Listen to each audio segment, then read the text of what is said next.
Buddhāvataṃsaka Sutra. Book 39. Entry into the Realm of Reality. Video 16. Achala. Then Sadhana left Suprabha his city and shortly set forth on the road. Reflecting on the teaching of King Mahaprabha, remembering the principle of enlightening practice of great benevolence, thinking of the light of that method of great concentration adapting to the faculties of the world, developing the inconceivable power commanding the goodness of the vows of enlightening beings, stabilizing the inconceivable wisdom of enlightenment beings, knowing how to develop and perfect sentient beings, contemplating the inconceivable unique greatness of experience of enlightening beings, aiming for the inconceivable measurelessness of enlightening beings, remembering enlightening beings' inconceivable purity of development of sentient beings, thinking of the inconceivability of the purity of company of enlightening beings, focusing on enlightenment beings' inconceivable way of considering and seeing what to do for sentient beings, Sadhana became joyful and happy, his mind became clear, light, steadfast, broad, and invincible. Weeping as he thought of his memories of spiritual benefactors, he thought, meeting spiritual benefactors is a mine of jewels of all virtues. It brings about the purification and fulfillment of all enlightening practices. It purifies the mindfulness of all enlightening beings. It purifies all enlightening beings' sphere of mental command. It generates the light of concentration of all enlightening beings. It fosters accomplishments of the vision of all Buddhas. It causes the clouds of teachings of all Buddhas to rain. It reveals the principles of the vows of all enlightening beings. It generates the inconceivable light of wisdom and knowledge. It strengthens and develops the sprouting faculties of enlightening beings. Spiritual benefactors save me from falling into evil ways. They guide me according to the principle of equality of things. They show me which paths are safe and which dangerous. They elucidate the way of universal enlightenment. They explain to me universally good enlightening conduct. They tell me the way to the citadel of omniscience. They lead me into the stronghold of omniscience. They plunge me into the ocean of principles of the cosmos. They illumine for me the way into the ocean of what can be known in past, present, and future. They show me the multitude of spheres of all goals. They cause me to develop all good qualities. As Sadhana wept, a group of celestial enlightening beings in the sky, envoys of the Buddhas who were always following Sadhana to inspire him, said, "The Buddhas are pleased with an enlightening being who puts the instruction of spiritual benefactors into practice." An enlightening being who obeys the word of spiritual benefactors is close to omniscience. An enlightening being who does not doubt the word of spiritual benefactors becomes near to spiritual benefactors. An enlightening being who always pays attention to spiritual benefactors is within sight of all goals. Go to the devotee Achala in the kingdom of Sūtra, and you will hear from her of the practice of enlightening beings. Then Sadhana emerged from the light of concentration knowledge and made his way to the kingdom of Sūtra, looking for the devotee Achala. People told him, the devotee Achala is a girl living at home with her parents and relatives. She gives spiritual teaching to a large group of people. Filled with joy, Sadhana went to Achala's house. Standing in the door, he saw the whole house lit up with a soothing golden light. The moment Sadhana was touched by the light, 500 subtle trances descended upon him, beginning with a trance characterized by power over all sensations, trance absorption in the realm of tranquility, absorption in the welfare of all beings, absorption in the equanimity of the universal I, and absorption in the matrix of realization of thusness. The feeling of those trances was as subtle as the consciousness of a half-day-old embryo. He also smelled a scent more beautiful than that of any gods or goddesses or humans or any other creatures of the world, and there was to be found in all the world no one even equal to, much less more beautiful than, that girl, Achala. The radiance of her complexion, the proportions of her body, and the magnificence of her aura were such that none in the world, save Buddhas and coronated enlightening beings, even equaled, much less surpassed them. Her scent was unequaled and unsurpassed by any celestial, preternatural, or human beings. The furnishings of her abode were unequaled and unsurpassed in all the world, except by the accoutrements of Buddhas and coronated enlightening beings. Her company was also unequaled and unsurpassed by any in the world, except for the companies of Buddhas and coronated enlightening beings. There was no one in all the world who could look upon Achala with lust. There was no one in the world whose afflictions did not cease the moment he beheld her. Just as gods with controlling power who live in the realm of desire do not activate afflictions, similarly people who saw Achala did not act on afflictions.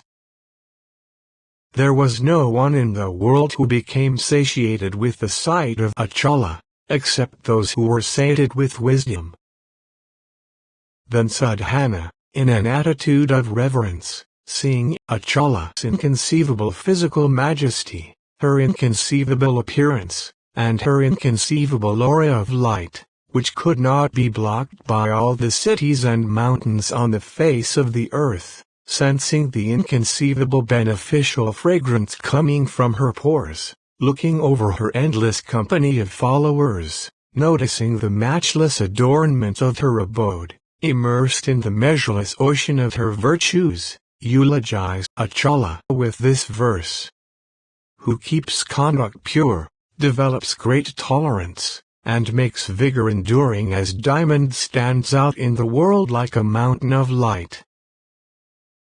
Then Sadhana said to her, Noble one, I have set my mind on supreme perfect enlightenment, but I do not know how to learn and carry out the practice of enlightening beings.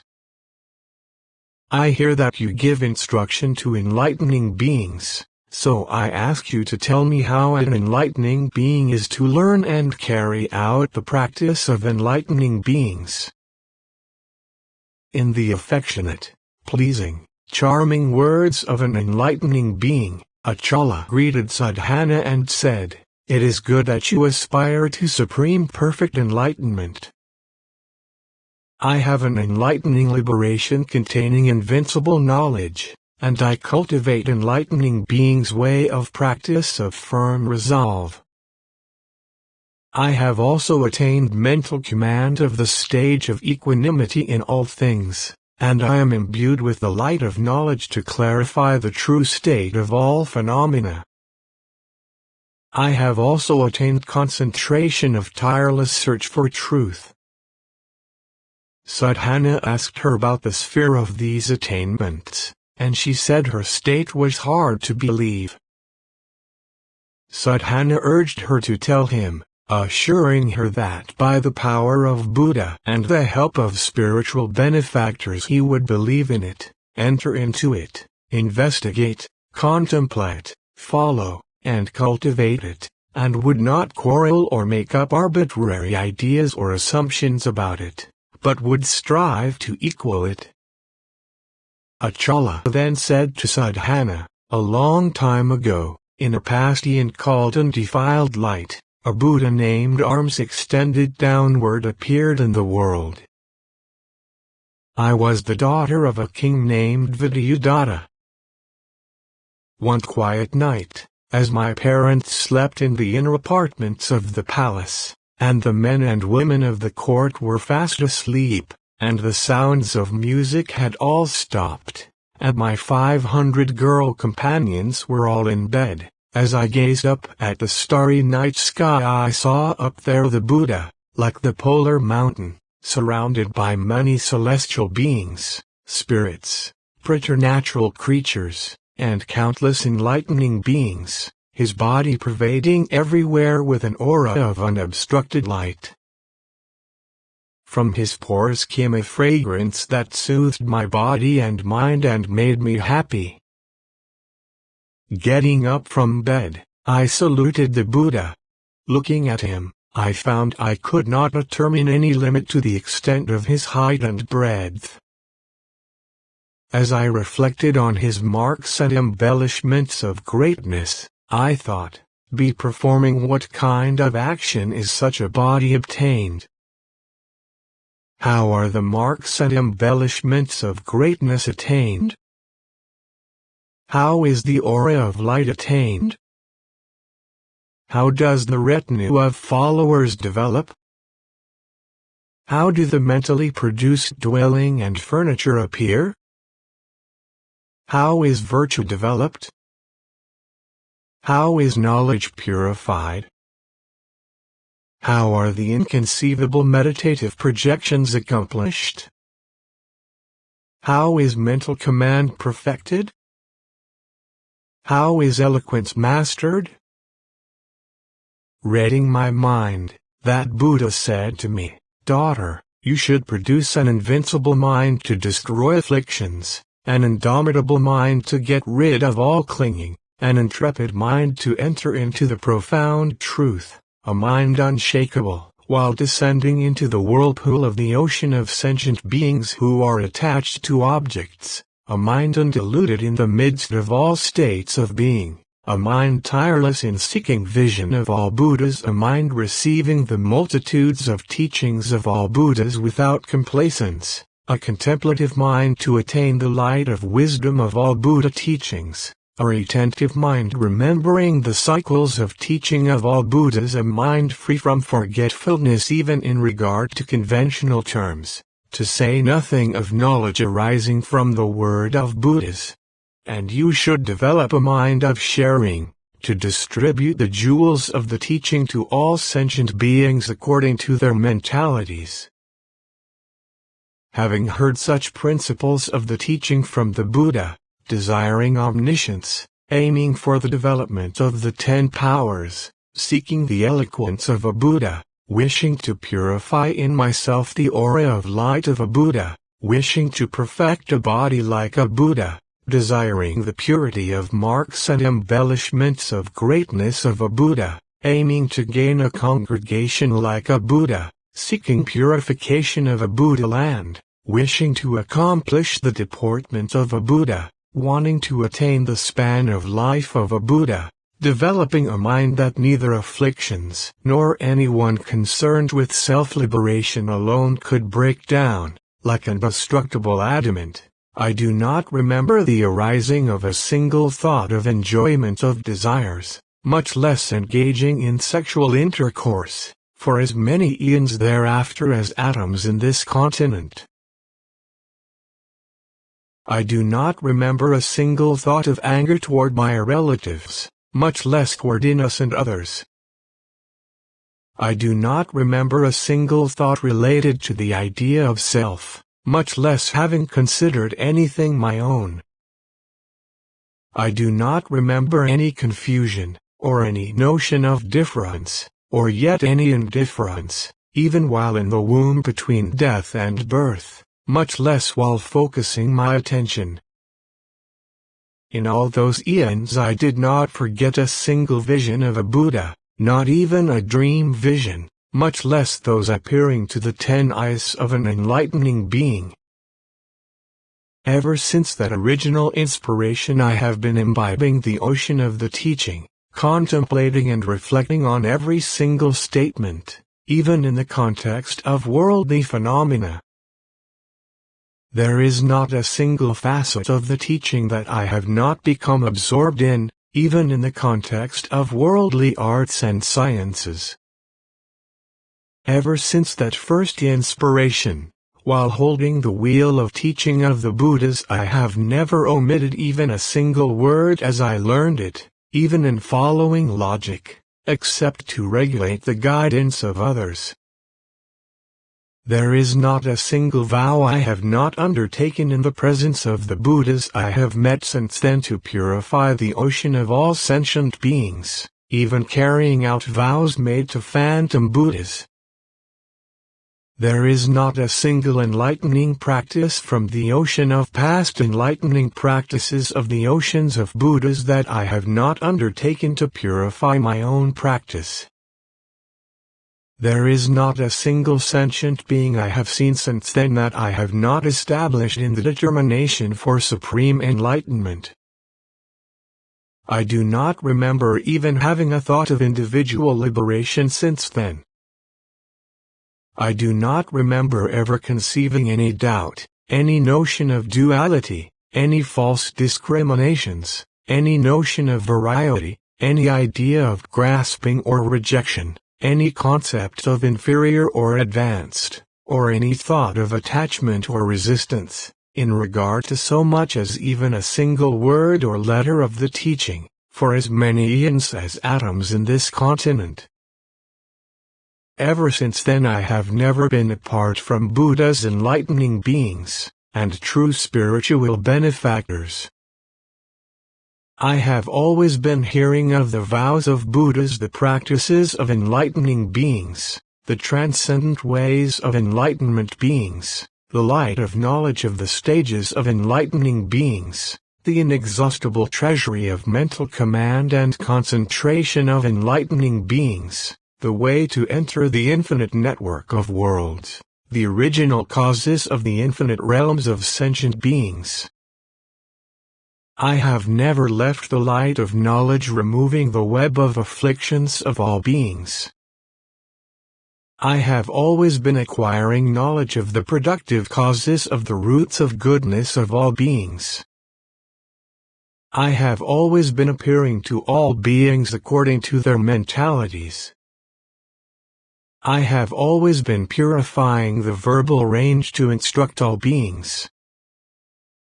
Having attained this enlightening liberation containing invincible knowledge and this concentration of tireless searches for all truths, accumulating this enlightening way of practice of firm resolve, contemplating this method of mental command of the stage of equanimity in all things and this medium of the light of knowledge clarifying the basis of all things, I am capable of inconceivable miracles. Do you want to witness them? Sadhana said, I do.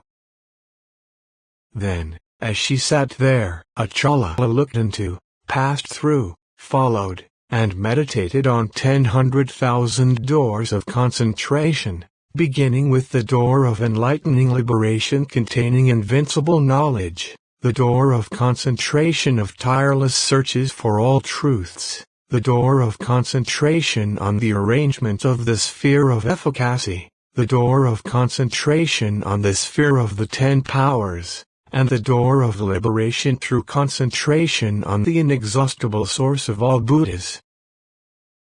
As soon as Achala had reached these concentrations, Sadhana saw as many worlds as atoms and 10 inexpressible numbers of Buddha lands quaking, and appearing made of clear lapis lazuli. He also saw in each world 1 billion sets of 4 continents and 1 billion Buddhas. He saw some of the Buddhas in the heaven of satisfaction, some descending to be born on earth, some in the womb, some firstborn, some leaving home for ascetic practice, some sitting under the tree of enlightenment, some defeating the demons, some realizing enlightenment, some teaching, some entering final extinction. This was because there was no obstruction to vision in the worlds made of clear lapis lazuli. He also saw the aura of light of each Buddha pervading all universes, and he saw the orderly congregations of each Buddha. He also heard the voice of the individual Buddha communicating all the cycles of the teaching to all sentient beings. Then Achala emerged from concentration and said to Sadhana, "Did you see? Did you hear? Did you understand?" Sadhana said, "I saw, I heard, I understood." Achala said, "In this way, learning enlightening beings practice of firm resolve, absorbed in tireless search for all truths, established in enlightening beings' way of liberation by invincible knowledge, I satisfy all sentient beings with good explanation by following mental command of the stage of equanimity in all things, using the skill of the light of knowledge of how to elucidate the basis of all things."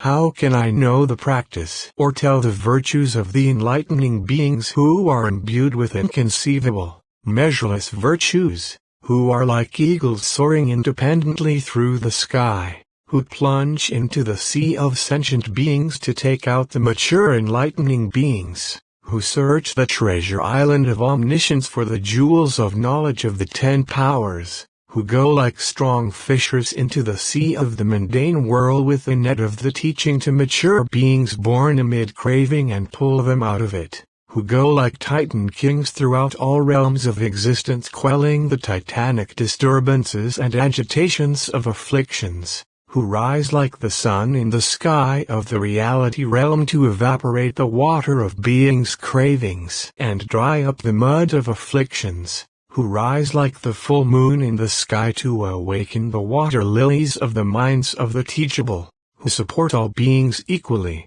whether friendly or hostile, high or low, to plant and grow the sprouts of roots of goodness in all sentient beings, who go everywhere unhindered like the wind to uproot the afflictions and views of all sentient beings, who go through the world like sovereigns uniting all beings with generosity, kindness, assistance, and cooperation.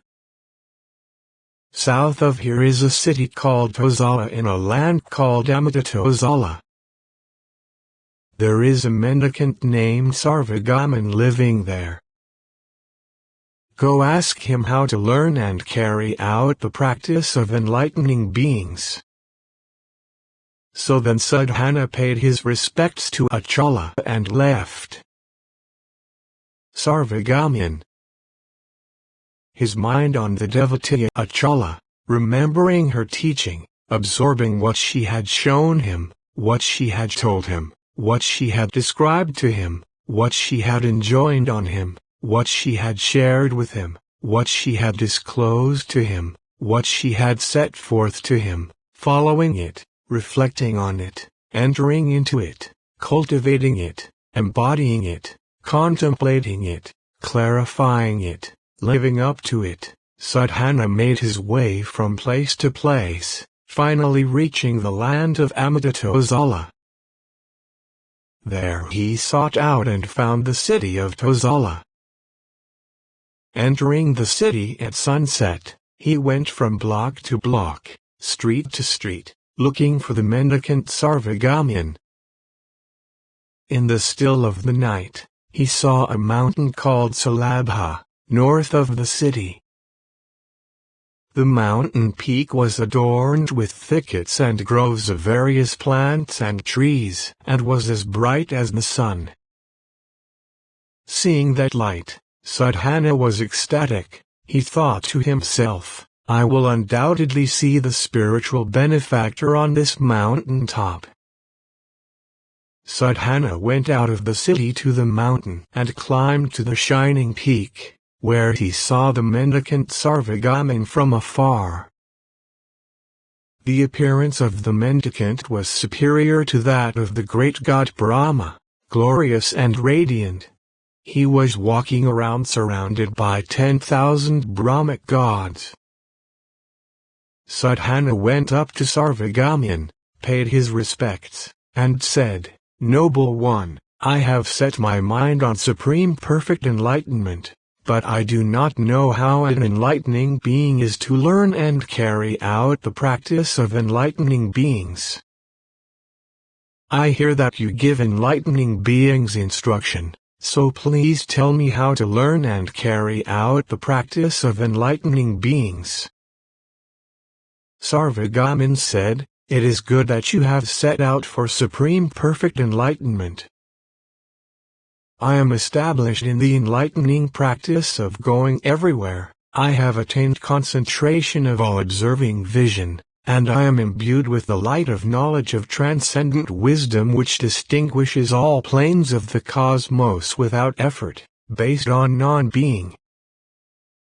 In wandering through all worlds of living beings and inanimate objects, in wandering through the realms of existence of all beings, in the occasions of death of all sentient beings, in the occasions of birth of all sentient beings, in all kinds of conditions of existence, in the various places of birth, the worlds and abodes, of sentient beings of various appearances, forms, and sizes, bound to various kinds of existence, with various aims, wedded to various views and courses of action, believing in various forms of religion, I work for the benefit of sentient beings by various means and various applications of knowledge.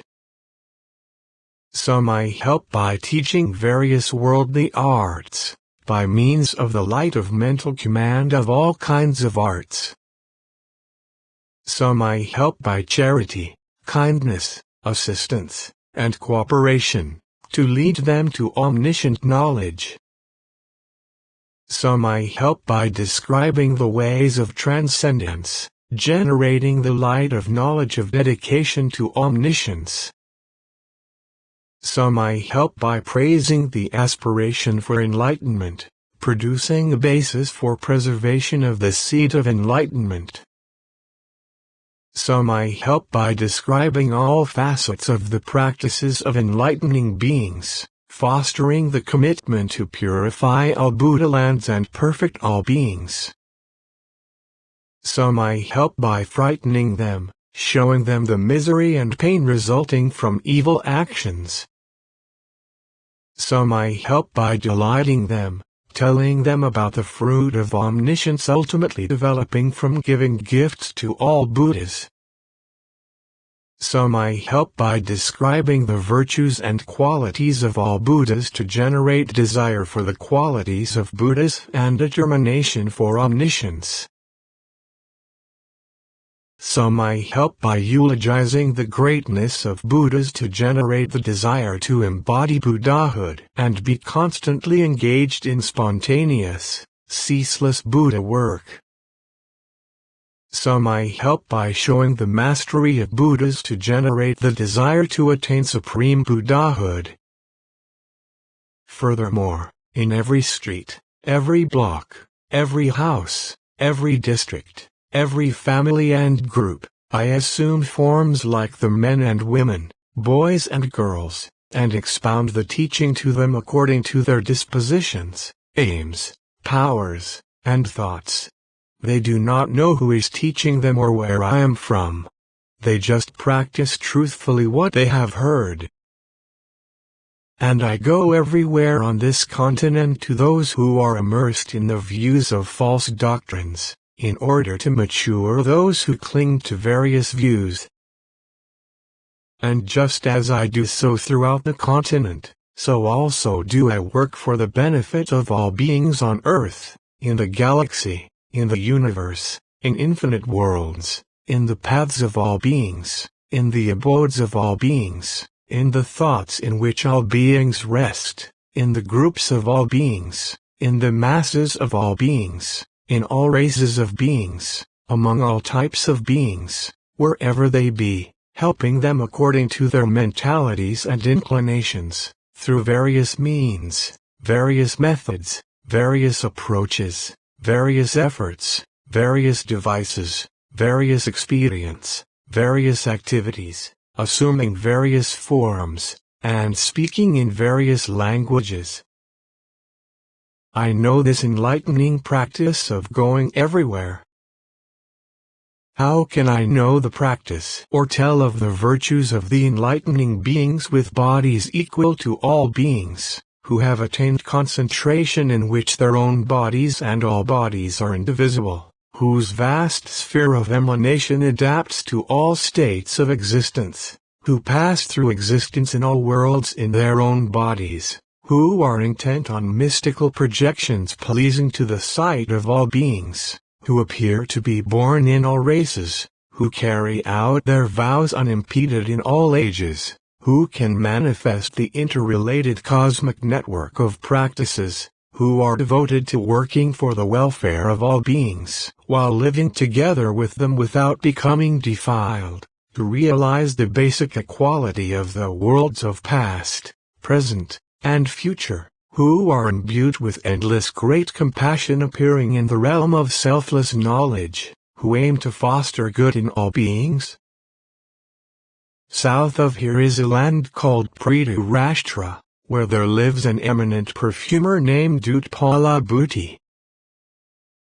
Go ask him how to learn and carry out the practice of enlightening beings. So Sadhana paid his respects to the mendicant Sarvagamin and left.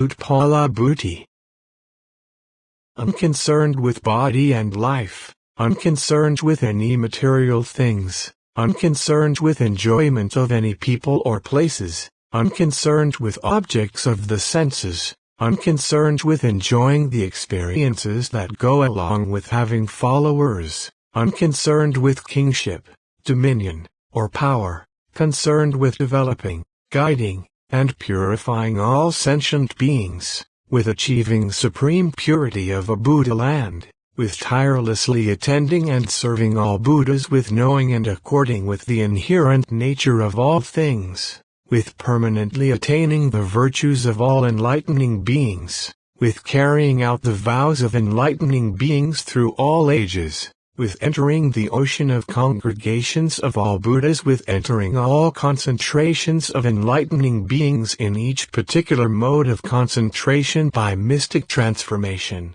with tirelessly receiving the light of knowledge of all truths through the cycles of teachings of all Buddhas, pondering these and other virtues of all enlightening beings, Sadhana made his way to Buddhāvataṃsaka, where he sought and found the eminent perfumer Buddhāvataṃsaka.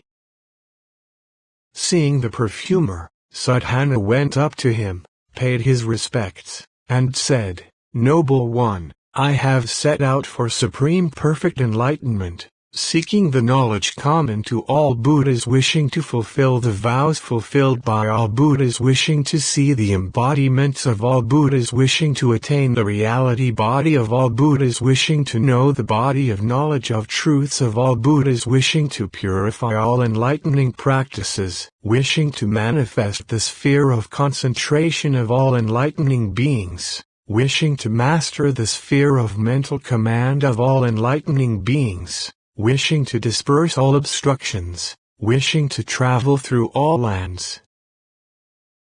But I do not know how an enlightening being is to learn and carry out the practice of enlightening beings. How does an enlightening being gain access to omniscience?" Buddhāvataṃsaka said, "It is good that you aspire to supreme perfect enlightenment. I know about all fragrances, perfumes, incenses, ointments, and aromatic powders, and how they are compounded and used. I also know the sources of all fragrances. I know celestial fragrances, and I also know the fragrances of other types of beings, human and non-human. Indeed, I know various kinds of fragrances.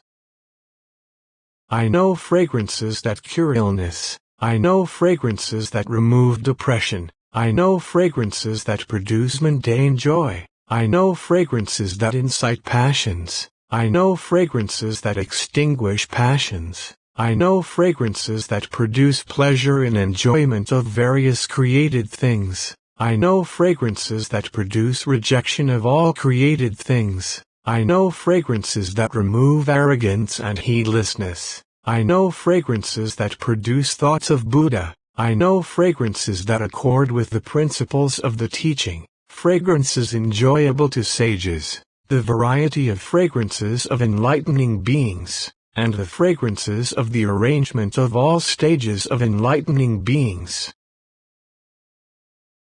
I also know the external appearance of all these fragrances, as well as their source, production, manifestation, perfection, purification, removal, application, use, sphere of action, efficacy, nature, and root. In the human world there is a fragrance said to come from the agitation of water spirits. 1 grain the size of a sesame seed will cause this whole country to be covered with fragrant clouds that shower fine fragrant rain for 7 days. Those on whose bodies or clothing that fragrant water falls become as brilliant as golden flowers, and any houses or buildings on which it falls become as brilliant as golden flowers. And any who smell the scent of that fragrant water wafting in on the breeze become ecstatic for 7 days and experience many kinds of physical and mental pleasure and delight. Furthermore, no illness, whether due to constitutional upset or external trauma, occurs in their bodies, nor do they suffer any mental distress or depression, nor do they have any fear, anxiety, fright, agitation, or ill will. They become kind to one another, happy, and joyful. When they have become happy and joyful, I begin to purify their minds and teach them in such a way that they become certain of supreme enlightenment. There is a kind of sandal wood that comes from the mountains which will protect those anointed with its essence from burning even if they fall into a fire. The sound of kettle drums or conchas smeared with it will drive away all enemy armies. There is a kind of aloe called lotus calyx from the banks of the lake Heatless. A grain of it the size of a sesame seed will fill the whole continent with fragrance such that all who smell it gain a disciplined mind rejecting evil. There is a kind of fragrance from the Himalaya mountains which is such that all who smell it become dispassionate.